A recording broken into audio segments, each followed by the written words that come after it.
It happens the same every year. All the houses in the neighborhood don their yards with skeletons and spooky lighting, carved pumpkins, paper cutouts of bats. They dress the properties up with just as much enthusiasm as the kids and their costumes, all for the sole purpose of basking in the spirit of Halloween. The house 2 doors down always goes all out with strobes, inflatables, artificial fog, the whole 9 yards. It attracts kids from all across town, serving as some kind of meeting point for the trick-or-treaters. With pillowcases slung over their shoulders and plastic jack-o'-lanterns in their hands, they start their proud march. Every princess and zombie trying to get the biggest haul of their life. Every year I turn off the lights and pretend I'm not home, sitting in front of the television with my dog for the annual marathon of slasher films. I'm a bit of a Scrooge this time of year. I don't really decorate my house. I don't even pass out candy. The street bustles with the combination of laughter and screams. Each child and teenager trying to make each year more memorable than the last. From the darkness of my home, I catch glimpses from the window on the commercial breaks. Everything seems festive and normal, all except the house across the street. I didn't notice it at first. The house across the street is abandoned, almost derelict at this point. It was a modest loft house before it went unkempt, with a little garage and a big stretch of porch to walk up before you hit the front door. There's a rocking chair on one side of the door and a window on the other. I imagine it would have been a nice setup back in the day. Nice fall day, sip some cider on the covered porch in the rocker, hear the television from the open window. Now, the windows are boarded up, the garage door sits lopsided on its hinges, and there's so many old twigs and leaves matted on porch roof, it looks like it'll cave at any second. The rocking chair sits empty, dust and mold collecting over the years. No one's lived there for a long time. I don't think it's even on the market. It remains its old, weathered self all year round, and everything seems fine. But as trick-or-treating comes to a close, that changes. I have it narrowed down to the last 20 minutes. Every year from 5 to 7, the kids go up and down the street raising hell, hopped up on sugar and the Halloween spirit. The old house stays dark and quiet almost the whole time, but at 6:40, that porch light kicks on. In the flickering light, a little orange bulb appears in front of the door. A few feet away, the rocking chair is no longer empty. There's a clown sitting there. His get-up is crude and old, like an alcoholic uncle threw on a cheap, just a one-piece. The eyes are closed, but the eyelids are painted, cartoonish eyes staring at you, while it sits perfectly still. A rusty kitchen knife held in a frozen hand. A little paper sign is stuck to the door, and in big red letters it reads, "Take 1." I've never seen anybody physically set it up, it's just there. 1 minute it's dark, and the next the light is on. It's almost like someone ran up when you weren't looking and propped the stuff up as a gag. But I've never cut anybody, never seen anybody in the act. It just happens. The thing is, that little orange ball, it's loaded to the top.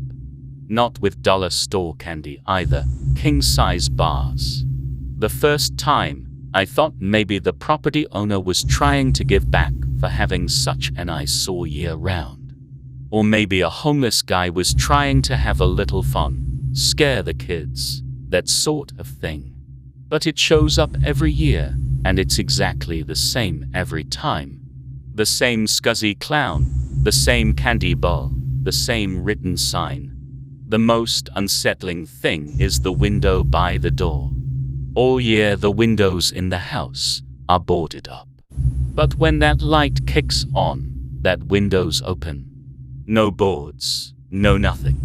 The faded drapes on the inside sway in the night breeze, but that's all you can see. It's pitch black when you look in there. There's just that damn clown with his painted eyelids and the open window. People started to go missing. Articles in the paper would show the next day. Some kid or teenager wouldn't make it home after going door to door, looking for candy.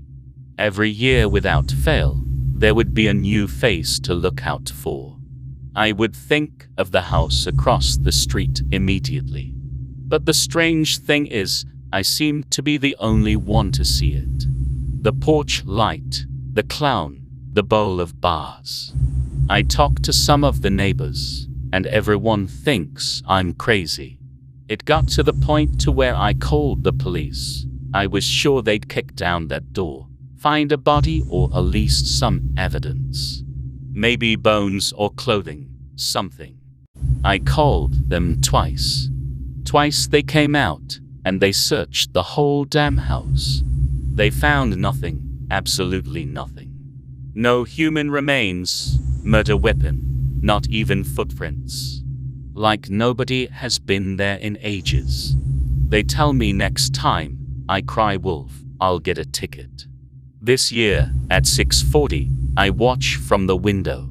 The light kicks on, and they're there. Clown, ball, paper sign, open window. I see some kids coming down the street, both dressed as animatronics. They look tired and ready to go, but they see the light. They go to the door.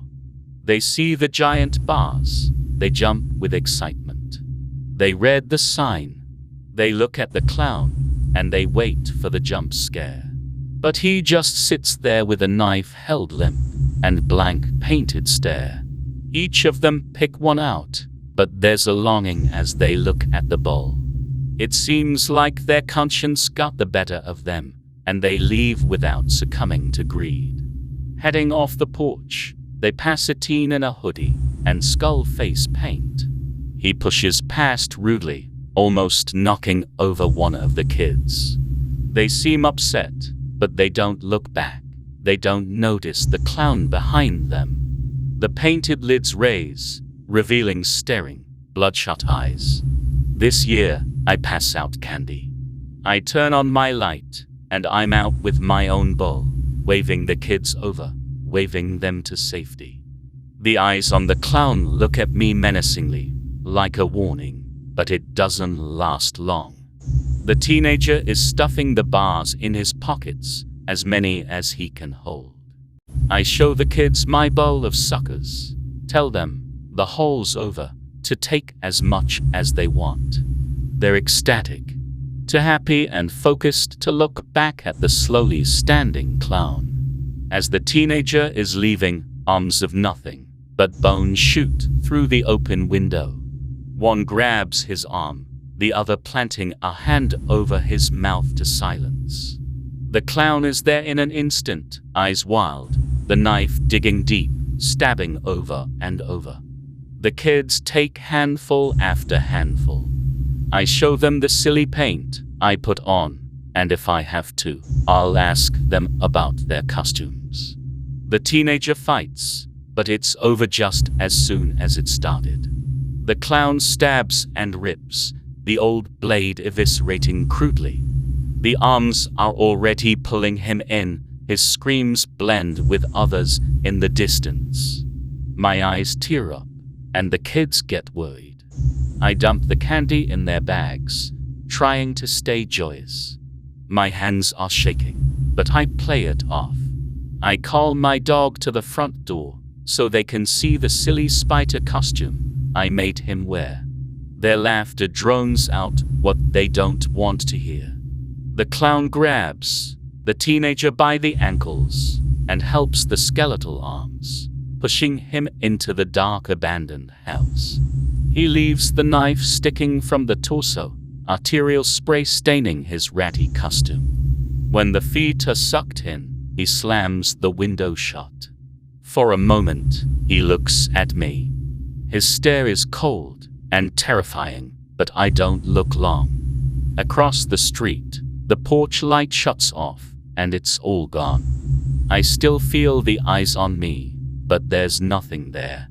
Other houses seem to take it as their cue, and one by one, trick or treating comes to an end.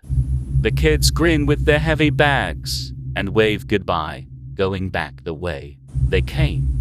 I'm left at the front door, and the air is suddenly chillier. I look at the porch ahead, and I almost swear I can see him still sitting there in the dark. But when a car passes, the headlights show an empty chair. I take my empty bowl and shoo my dog inside, realizing I'll either have to do this again or move. But I have some time to figure it out. Happy Halloween. Until next year. Please subscribe or the toxic skull will come for you.